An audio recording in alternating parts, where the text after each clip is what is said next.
வயிறாடா கிழிச்சுக்கிட்டு இருக்க ஆட்சிடா. டிஎம்கே ஆட்சியை பத்தி பேசுற பெண்களுக்கு பாதுகாப்பு இல்ல, நீங்க ஆன்லைன்லயே பாதுகாப்பு இல்லடா. எல்லாரும் நான் பேசின வீடியோஸ் எடுத்து உடனே CM Tamil Nadu, TN government arrest பண்ணுங்க இந்த பெண்ணை, சிஎம்ஐயே தப்பா பேசிட்டாங்க. நான் பாட்டுக்கு என் வேலையை பார்த்துட்டு சும்மா தானே பேசிட்டு இருந்தேன். என்ன பேசுனீங்க?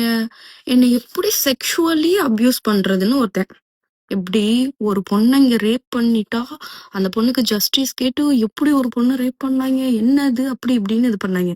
நான் வந்து இப்படி ட்ரெஸ் போட்டிருக்கேன், நான் அந்த கமெண்ட்ஸ் நான் அட்டாச் பண்றேன். இப்படி ட்ரெஸ் போட்டா எப்படி ரேப் நடக்காம இருக்கும்? ஒன்னெல்லாம் எப்படி ரேப் பண்ணாம இருப்பான்? என்னை வந்து ஒருத்தன் வந்து போட்டுட்டு இருக்கான், எனக்கு வந்து கமெண்ட்ஸ் நான் அதெல்லாம் போடுறேன் பாருங்க.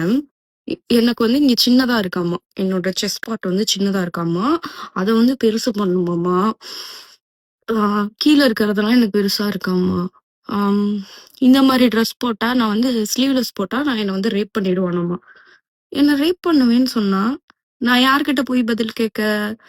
ஒரு கவர்மெண்ட் கிட்ட நான் சொல்ல, கவர்மெண்ட்டே அதுக்கு மேல வர பிரச்சனைய நீங்க வந்து அரசியலை பாருங்க, நாங்க வந்து உங்களை பேசுறவங்கள பாத்துக்கிறோம்னு சொல்லிட்டு ஒரு அரசாங்கமே அதை வந்து தூண்டி விடுற மாதிரி, அதுவும் இவனுங்க என்ன வாயில என்ன அப்படியே முத்து மணி அனைத்தும் கொட்டுகிறதா?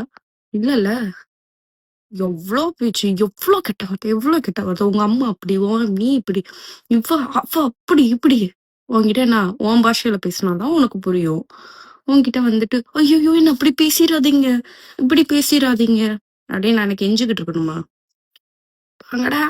இவங்க தான் ஐஸ்வர்யா நாகராஜ். நேற்று சிஎம் விஜயை திட்டி ஒரு வீடியோவும் போட்டிருந்தாங்க. அதுக்கப்புறம் சோசியல் மீடியாவில் எல்லா பேருமே எப்படி மரியாதைலாம் பேசுகிறாங்க, எப்படி தமிழ்நாட்டு சிஎம்ஐ வைய போச்சுன்னு சொல்லிட்டு போலீஸை டேக் பண்ணி அரெஸ்ட் பண்ணணும்னு சொன்னதுக்கப்புறம் அந்த வீடியோவை டெலீட்டும் பண்ணிட்டாங்க.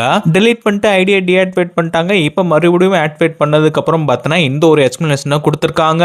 இந்த எக்ஸ்பிளனேஷனுமே சிஎம் விஜய் அவர்களை திட்டினதுக்கு எந்த ஒரு சாரியுமே கேட்கல. அதுக்கு பதில் என்ன சொல்லியிருக்காங்கன்னு பார்த்தீங்கன்னா, நான் இப்படி தான் பேசுவேன்ற மாதிரி சொல்லியிருக்காங்க.